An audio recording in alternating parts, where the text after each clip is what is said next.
Fui una esposa infiel y engañé a mi esposo con una barriga de 8 meses de embarazo. Él lo grabó todo y entregó las pruebas a mis padres. Mi amante perdió la vida, y yo, lucho por seguir respirando. Si te gustan las historias de traición y venganza, dale me gusta al vídeo, suscríbete al canal y activa la campanita para recibir notificaciones de nuevas historias. Mi nombre es Camila, tengo 33 años y esta historia es la herida abierta que yo misma creé y cargaré por el resto de mi vida. Fui maestra de escuela primaria, apasionada por la literatura y la docencia. Mi marido, Rafael, tenía 38 años y trabajaba como ingeniero civil, de esas personas que salen temprano y regresan tarde, siempre cansados, pero amables. Llevábamos 7 años casados, sin hijos, sin mayores problemas, al menos no en la superficie. Pensé que éramos sólidos. Hoy veo que era solo una estructura de papel. La verdad es que, con el tiempo, la rutina nos tragó. La pasión se convirtió en silencio, el afecto en hábito. Nos mudamos a una casa en un barrio más tranquilo después de que Rafael consiguiera un ascenso. Fue durante esta nueva etapa que conocí a Diego, nuestro vecino de enfrente.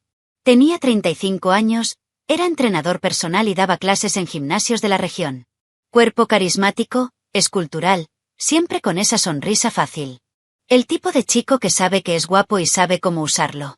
Siempre lo veía lavando el auto sin camisa o corriendo temprano en la mañana, sudoroso y sonriente. Al principio solo era mirar. Solo un pensamiento perdido aquí y allá. Pero los pensamientos tienen raíces y cuando los regamos, crecen.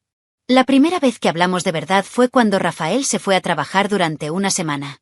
Diego vino a ofrecer ayuda con una gotera en el jardín y terminamos hablando casi una hora.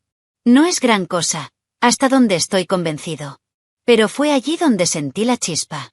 La forma en que me miraba, como si estuviera desnudando mi alma y mi cuerpo al mismo tiempo. Me sentí querido de nuevo. Y hacía tanto que no me sentía así. Rafael siempre fue bueno, pero con el tiempo dejó de mirarme como mujer. Yo era solo la esposa. El maestro. La señora de la casa. Nada más. Diego empezó a charlar cada vez que podía.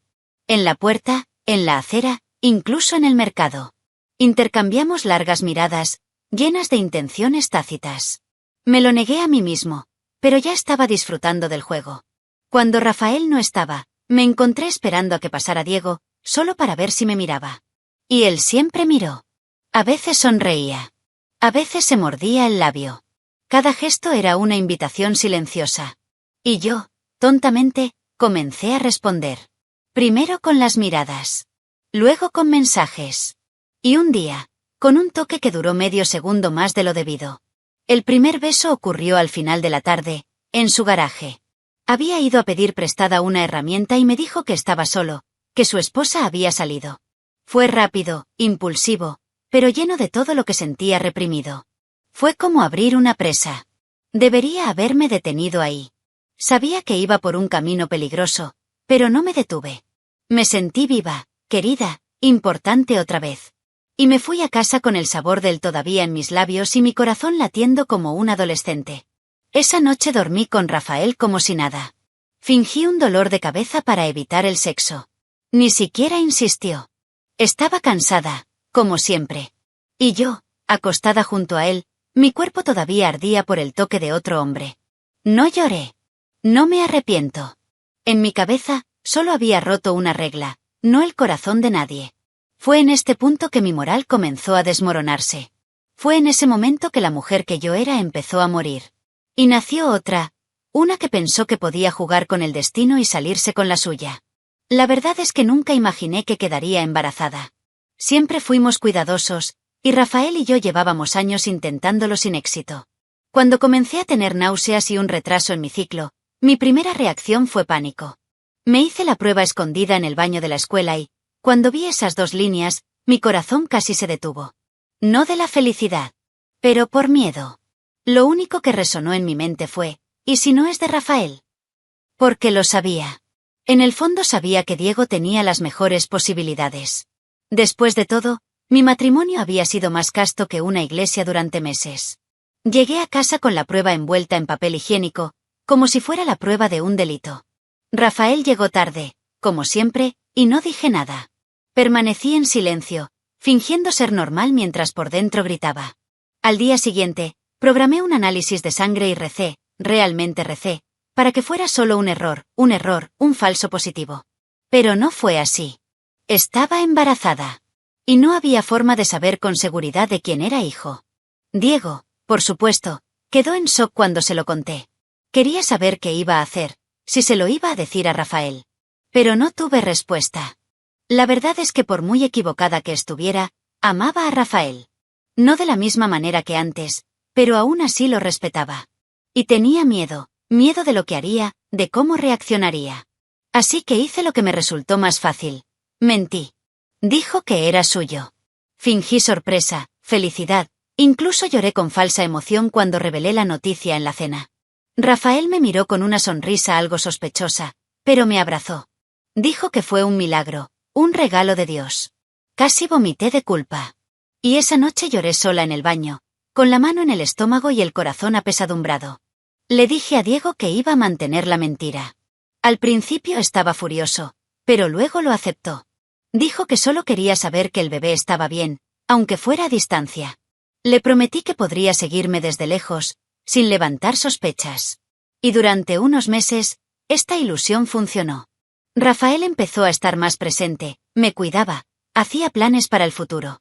Pero había algo en sus ojos, algo que no podía descifrar. ¿Fue ternura? ¿Desconfianza? ¿Enojo? Me aferré a la idea de que si él no lo sabía ahora, entonces podría sostenerlo hasta el final. Pasó el tiempo, mi barriga creció y seguí viendo a Diego a escondidas. El deseo entre nosotros parecía intensificarse cada semana. Por muy malo que fuera, sentí un hambre absurda de placer. Estar embarazada me hizo más sensible, más entregada, pero al mismo tiempo más cachonda también, y Diego supo explorar cada detalle de mi cuerpo cambiante.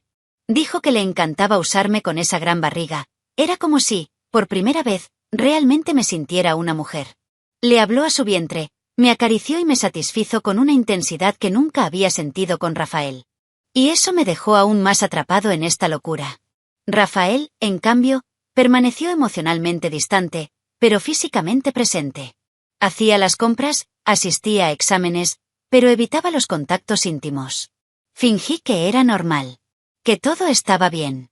Vivíamos en casas separadas dentro de la misma casa. Y me alimentaba de encuentros clandestinos con Diego como un adicto. El peligro me excitó. Mi barriga, en lugar de avergonzarme, parecía hacerme más poderosa, más deseable. Tenía el control, o al menos eso pensaba. No sabía que Rafael ya lo estaba viendo todo y solo estaba esperando el momento adecuado para reventar mi burbuja. Incluso con mi barriga creciendo visiblemente, no me detuve. Al contrario, parecía que cuanto más embarazada estaba, más loca me sentía. El deseo por Diego no hizo más que aumentar. Y también parecía cada vez más obsesionado. Nuestras reuniones se hicieron más frecuentes, más intensas. Tuvimos relaciones sexuales en el auto, en su casa e incluso una vez en mi sala de estar, con la cortina entreabierta. Debería haberme detenido. Debía haberme preservado, para el bebé, para el matrimonio, para todo. Pero no quería parar. Me sentí viva, poderosa, deseada. Y adicto a ese peligro que me hizo olvidar el mundo. La escena más surrealista de mi embarazo ocurrió una tarde lluviosa. Rafael se había ido a una obra a otra ciudad y Diego apareció mojado en mi puerta, con una camiseta pegada al cuerpo. Lo dejé entrar sin pensarlo 2 veces. Estábamos en el sofá del salón cuando pasó todo. Yo, con una barriga de casi 8 meses, sentada a 4 patas sobre los cojines, jadeando, gimiendo como si no existiera nada más. Y fue en ese preciso momento cuando una cámara oculta, colocada por Rafael semanas antes, grabó todo. El sofá, la barriga, los gemidos. Prueba perfecta de mi perdición. No sabía que me estaban observando. Nunca se me pasó por la cabeza que Rafael fuera tan sospechoso como para poner una cámara en su casa. La verdad es que estaba tan atrapada en la mentira, tan segura de mi manipulación, que pensé que él nunca se enteraría. Pero él ya lo sabía. Él vio todo. Y él guardó silencio. Siguió actuando como si nada, llevándome a exámenes, comprándome ropa de bebé, preguntándome qué nombre le quería poner. Y yo, cegada por la lujuria, seguí teniendo sexo con Diego como si fuera mi marido, mi amante, mi todo. Diego empezó a sentirse incómodo con la situación. Dijo que se estaba volviendo demasiado pesado y que tal vez sería mejor tomar un descanso. Pero no quería parar. Lo seduje, lo invité a ver al bebé y terminé desnudo a los pocos minutos. Sabía el poder que tenía sobre él. Y lo usé para que todo siguiera funcionando. El problema era que yo también estaba empezando a perder el control. A veces llegaba Rafael y me miraba con un silencio que dolía. Una mirada que, ahora sé, era de repugnancia contenida. Ya no me veía como una mujer. Vio una bomba de tiempo. Aún así, seguí la corriente. Publiqué fotos en las redes sociales, fingí tener una vida perfecta. Rafael sonreía en las fotos, pero por dentro se lo inventaba todo. Copió los vídeos e hizo copias de seguridad. Y yo, ridículo, ni siquiera lo sospechaba. Estaba tan ocupado tratando de mantener dos mundos en funcionamiento que ni siquiera vi el suelo abrirse bajo mis pies. Diego empezó a distanciarse. Algo en él cambió. Y me puse nervioso. Sentí que todo estaba a punto de cambiar. Pero seguí, porque ya no sabía cómo parar. Ya era demasiado tarde. En ese momento ya no dormía bien. Tuve pesadillas, me desperté sudando, con miedo de que todo se derrumbara. Pero me despertaba, me miraba al espejo con mi barriga enorme y me decía, puedes aguantar esto hasta el final. Pensé que podría manipular la situación hasta que naciera el bebé. Pensé que Rafael nunca tendría el coraje de hacer algo drástico. Pensé mucho. Pero me equivoqué en todo. Y lo que estaba por venir haría que todo el dolor que creía conocer pareciera una broma. Todo empezó a cambiar cuando noté que Rafael estaba más tranquilo que de costumbre. Ya no era solo el silencio común de quien está cansado. Fue un silencio estudiado. Me miró como quien estudia una mala jugada, esperando el siguiente error. Yo, cegado por la lujuria y las mentiras, todavía pensaba que podía controlarlo todo. Pero él había tenido el control durante mucho tiempo. Empecé a notar preguntas sutiles e indirectas sobre mi agenda, sobre cuando estaba Diego en casa. Detalles que antes pasarían desapercibidos. Pero aún así continué. Porque la verdad es que ya me había convencido de que Rafael era un estúpido. Él nunca lo fue. De hecho, Rafael fue metódico. Mucho más de lo que jamás imaginé. Mientras yo fingía ser la esposa embarazada perfecta, él pasaba sus días reuniendo pruebas. La cámara que instaló en la habitación fue solo una de varias. También había uno en la habitación de invitados, en el garaje e incluso en la cocina. Grabó semanas de contenido. Verme con Diego, escucharme gemir su nombre, verme reírme de Rafael después de borrar los mensajes de mi celular. Yo era una actriz aficionada en una película que dirigió en silencio. Y esperó. Esperó hasta el último acto para darle al play. El clímax llegó el día del nacimiento. Rafael me llevó al hospital como un marido amoroso. Me tomó la mano y me besó en la frente. Sonrió cuando el médico dijo que todo estaba bien. Y tan pronto como nació el bebé, un niño hermoso y sano, desapareció. Dijo que iba al baño y no volvió. Minutos después, mi madre apareció en la habitación con mi padre a su lado, con un sobremanila en la mano y el rostro tenso. Rafael nos pidió que te diéramos esto. Dijo que lo entenderías. Mis ojos se abrieron. Intenté sonreír, pero sabía que nada bueno vendría. Abrí el sobre allí, con mis padres a mi lado. Y el mundo cayó. En el interior había un pendrive, varias fotografías impresas y la prueba de ADN con el nombre del bebé. Porcentaje de compatibilidad, 0%. Mi padre me miró en silencio. Mi madre se tapó la boca con las manos. Y luego vinieron las fotos. Yo, desnuda, a cuatro patas en el sofá del salón con una barriga de casi 8 meses. Varias posiciones. Múltiples ángulos. Mi cara de éxtasis. Diego detrás de mí, tirándome del pelo. Una secuencia de horrores. Mi madre rompió a llorar. Mi padre salió de la habitación sin decir una palabra. Sentí que mi alma abandonaba mi cuerpo. La maternidad se convirtió en el escenario de mi infierno. Después de eso, ni siquiera pude sostener a mi hijo correctamente. Mi madre se sentó en el sofá del dormitorio y lloró como si alguien hubiera muerto. Y en cierto modo, realmente lo fue. La imagen que mis padres tenían de mí. La hija que criaron, la mujer que pensaban que era, murió allí. Rafael no gritó, no hizo ningún escándalo. Destruyó mi reputación con frialdad. Y me dejó solo con los pedazos de vida que yo mismo destrocé. El silencio fue el grito más fuerte que jamás haya escuchado. Esa noche, mientras mi hijo dormía en la cuna a mi lado, volví a ver cada segundo de los vídeos. Tomé la libreta que mi madre había traído para ayudarme y abrí el pendrive. Vi mi cuerpo siendo usado por otro hombre mientras me decía que amaba a mi esposo. Vi mi mentira toda expuesta. Pensé en llamar, rogar. Pero Rafael ya se había ido. Y lo único que dejó fue una nota escrita a mano. Ahora todos saben quién eres. No sé qué dolía más, la vergüenza frente a mis padres o la certeza de que nunca volvería. Después de esa escena en el hospital, todo cambió. Lo que se suponía que sería un momento mágico, el nacimiento de mi hijo, se convirtió en el comienzo de mi castigo. Mi madre pasó los siguientes días conmigo en la habitación, tratando de cuidarnos a mí y al bebé, pero el silencio entre nosotros era ensordecedor.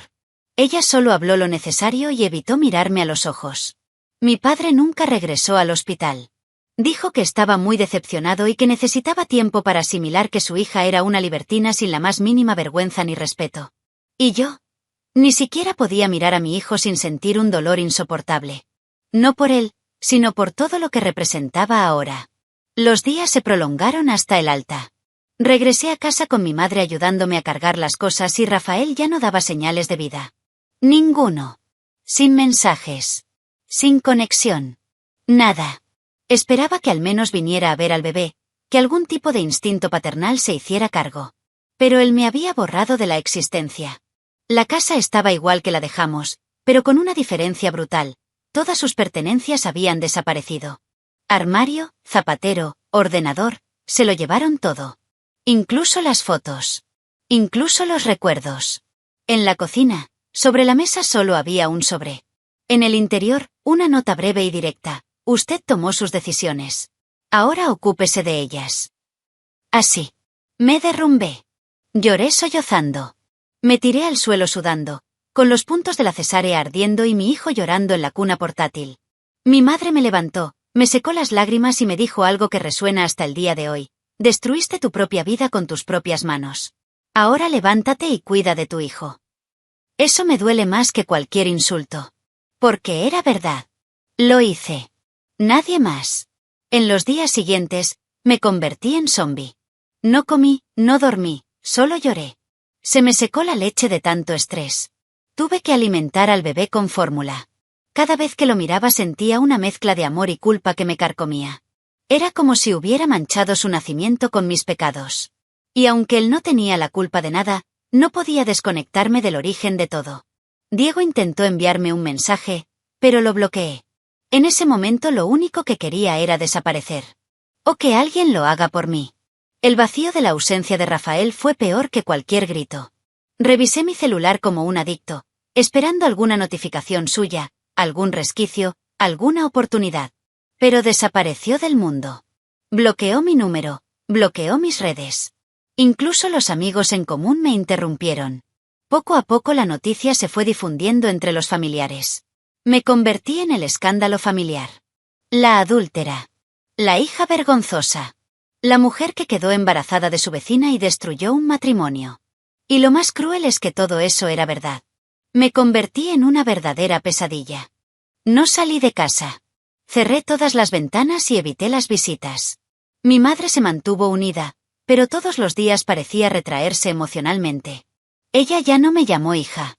Solo de la madre del bebé. La distancia entre nosotros creció, al igual que el dolor dentro de mí. Y aún así, lo peor aún no había llegado. Porque el destino, como aprendí de la manera más cruel, tiene un sentido de justicia propio. Y todavía tenía una carta más que jugar contra mí.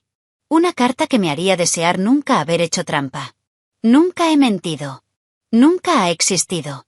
El silencio se convirtió en mi compañero. Y no hablo de ese silencio pacífico, de quien encuentra la paz. Era un silencio sofocante y pesado que me hacía sentir como si el mundo me castigara minuto a minuto. Rafael seguía desaparecido. Nadie sabía dónde estaba. Ni amigos ni familiares cercanos. Era como si se hubiera evaporado del mapa.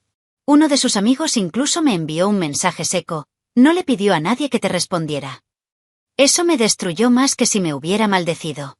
Porque significaba que quería que dejara de existir para él. Y, en cierto modo, ya me había ido. Intenté rastrear las transacciones bancarias y descubrí que había transferido todo lo que era suyo a otra cuenta. Incluso desapareció con el coche. Todo planificado, todo ejecutado con calma. Me borró de su vida como si fuera una mancha que necesitaba ser limpiada. Lo más doloroso fue pensar en todo lo que soportó en silencio. Me llevó al hospital, fingió estar feliz, llevó la mentira hasta el final.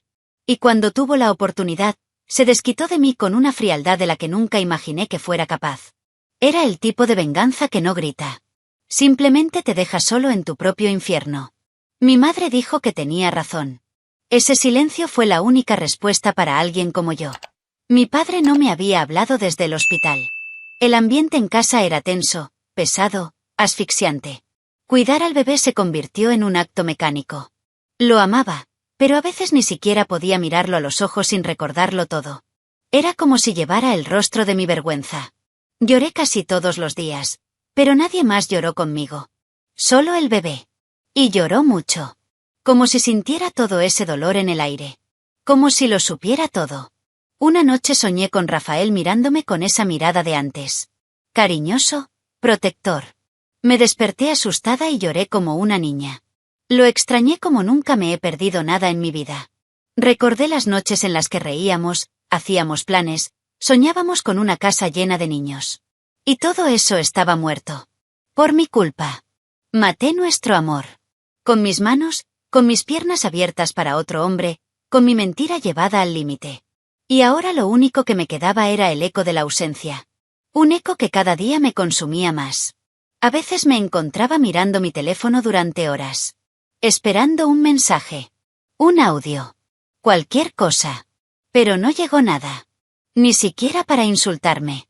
Rafael prefirió desaparecer. Desaparecer. Y esa ausencia dolió más que cualquier ofensa. Empecé a tener ataques de pánico. Sentí falta de aire, temblores, dolor en el pecho. Mi madre tuvo que llevarme al médico. Me diagnosticaron un trastorno de ansiedad aguda. Me recetaron medicamentos. Pero ninguna medicina podría curar lo que sentía. Porque la herida fue emocional. Fue profundo. Y latía todos los días. Recordando quién era yo. Y en lo que me he convertido. En el fondo, sabía que él me estaba mirando. No con los ojos. Pero con silencio. Era como si todavía estuviera allí, solo para ver cuánto me hundiría. Cada llamada ignorada, cada puerta cerrada, era otro ladrillo en el muro que construyó entre nosotros. Y no pude subir. No pude bajarlo. Solo pude mirar desde lejos y aceptar. Que estaba solo. Con un hijo que vino de la mentira. Con una casa que se convirtió en cementerio de recuerdos. Y con un vacío que ni el tiempo pudo cubrir. Una semana después del alta recibí la llamada que lo cambió todo. Perteneció a la esposa de Diego. Ella habló en un tono seco. Y, sin ceremonias, dijo, tu amante falleció. Murió mientras dormía. Tenía un aneurisma cerebral. El velorio es mañana. No vengas, perra. Mi mundo se detuvo. La llamada duró menos de 2 minutos, pero sentí como si me hubieran disparado en el pecho. Colgué el teléfono y miré al vacío. No lloré en ese momento. Fue como si mi cerebro se apagara. No había lugar para las lágrimas. Solo un enorme vacío. Pensé que no tenía nada que perder. Pero perdí. Perdí a la única persona que, aunque fuera de forma torcida, todavía parecía desearme. Incluso si era un deseo construido sobre errores, mentiras y adulterio, era algo. Y ahora eso ni siquiera existía. Diego murió sin saber el final, sin saber de la exposición. Murió sin saber que yo había sido desenmascarado. Quizás sería mejor así. O tal vez fue solo otro castigo. Porque ahora el padre biológico de mi hijo estaba muerto. Y estaba aún más solo. Sin Rafael. Sin Diego. Solo con un niño que parecía mirarme con juicio. Lloré todo lo que no lloré en el hospital. Lloré hasta que no pude respirar más. Mi madre tuvo que llamar a una ambulancia. Estaba sedado. Pasé la noche nuevamente en el hospital, pero esta vez como paciente psiquiátrico. El médico dijo que tenía un colapso emocional. Y tenía razón. Fue como si todo se hubiera derrumbado a la vez. Rafael desaparecido. Diego muerto. Mi nombre se está convirtiendo en una broma dentro de mi propia familia. Me convertí en ese familiar del que todo el mundo habla en voz baja. El que nadie quiere cerca de sus hijos. La vergüenza de la generación. La mujer que lo perdió todo por el sexo. No fui al velorio. No me dejaron. Y tal vez fuera mejor así. Dijeron que su esposa estaba en shock, pero no sorprendida. Que sabía que algo andaba mal, pero no tenía pruebas. Y ahora, además de ser viuda, tenía que criar sola a 2 hijas pequeñas. Otra mujer destrozada por mi traición.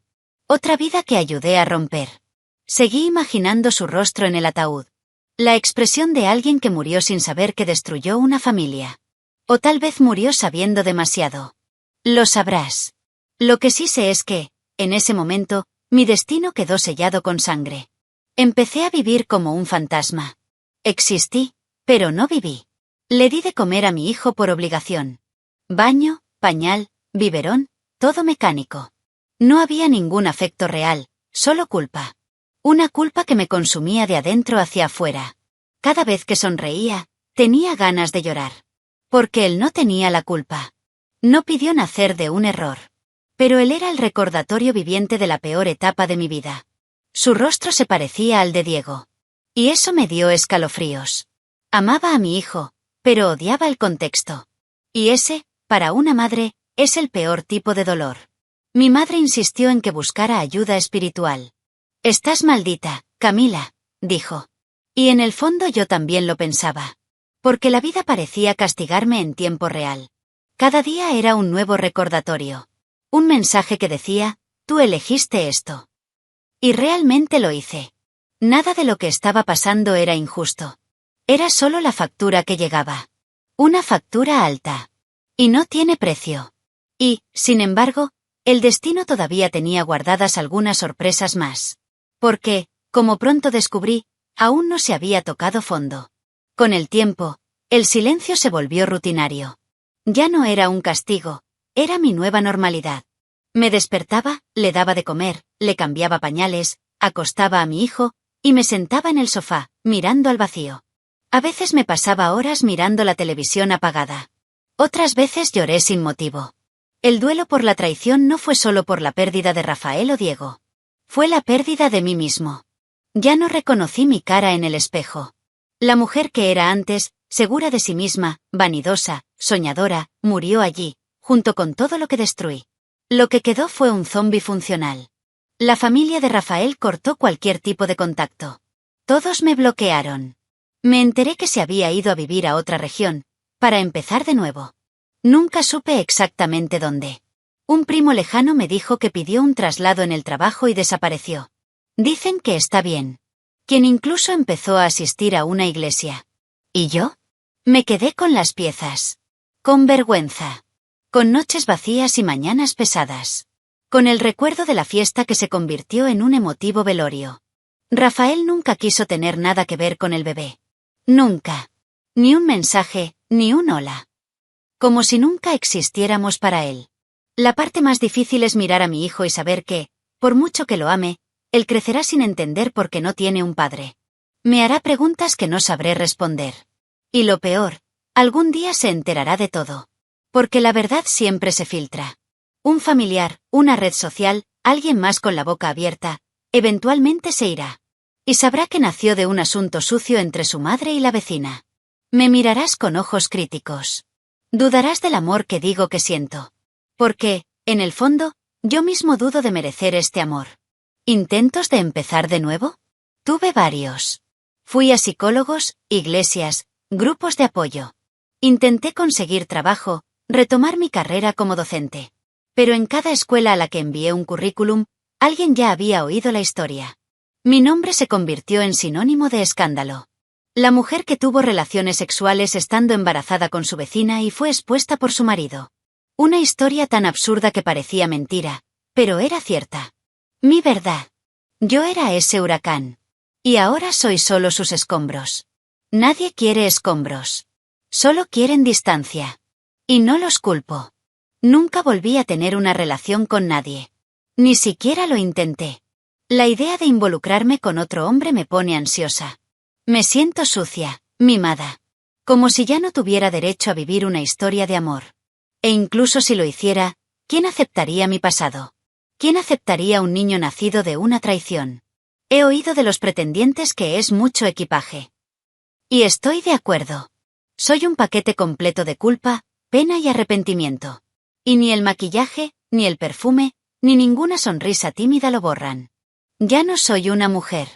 Soy la cicatriz viva de una historia que nunca desaparecerá. Con el tiempo, mi madre empezó a llamarme hija nuevamente. Pero con un peso.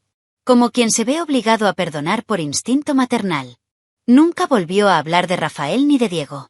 Mi padre, bueno, apareció de nuevo, pero nunca volvió a mirarme directamente a los ojos. Perdí su respeto. Y creo que eso es peor que perder el amor. Porque el amor puede volver. Respeto, no. Y en esta casa, cada rincón tiene un eco de lo que destruí. Incluso el llanto de mi hijo me recuerda esto. El duelo de la traición no tiene sepultura. Él vive todos los días. Y pesa como una tumba abierta.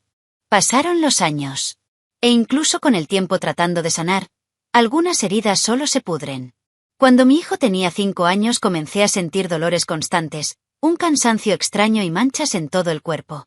Lo ignoré durante meses, pensando que era estrés, falta de vitaminas. Hasta que me desmayé en la cocina.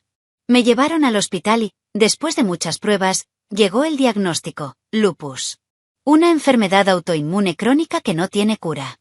Mi cuerpo comenzó a atacarme desde adentro.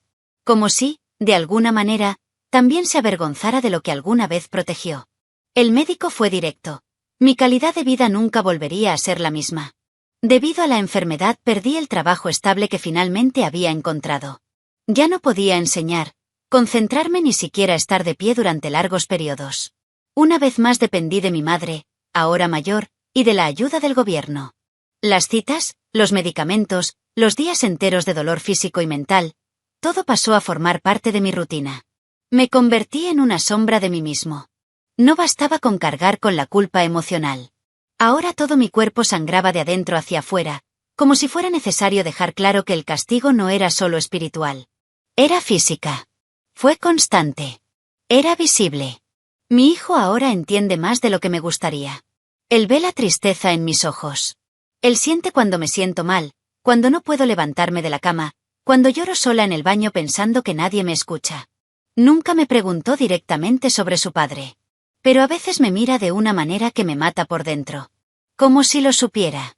Como si sin querer estuviera cargando con el peso de lo que pasó incluso antes de nacer. Intento compensar con amor. Con presencia.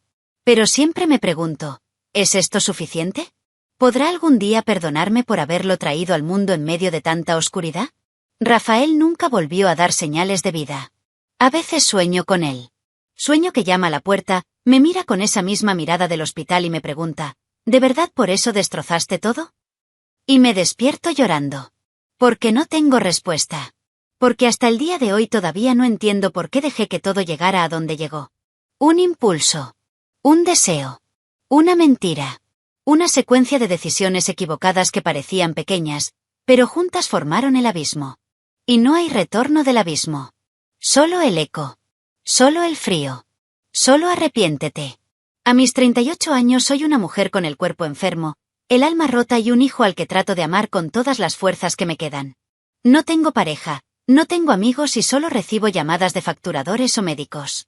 Mi reflejo en el espejo me asusta. No por la apariencia, sino porque veo todo lo que perdí. Toda la esperanza la maté con mis propias manos. Toda la vida que podría haber sido, pero que nunca será. Vivo en silencio, cuidando a un niño que es lo único que me queda. Y al mismo tiempo, el recordatorio vivo de todo lo que perdí. Si estás pensando en engañar, mentir, jugar con la vida de alguien que te ama, piénsalo 2 veces. La mentira puede incluso calentarte por un rato. El deseo puede hacerte olvidar tu culpa por unos minutos. Pero el precio llega. Y cuando llega, no perdona. Te arranca el alma, tu salud, tu paz. Y te dejo aquí. Como yo. Solo, enfermo, arrepentido. Mirar al techo por la noche y pensar, ¿cómo sería mi vida si hubiera dicho que no? Deja tu opinión en los comentarios, dale me gusta al vídeo y suscríbete al canal para recibir notificaciones de nuevos vídeos, y también ayudarnos a llegar a más personas y formar una comunidad. Disfruta y mira una de las historias que van apareciendo a continuación sobre nuevas denuncias de traiciones y venganza. Hasta la próxima.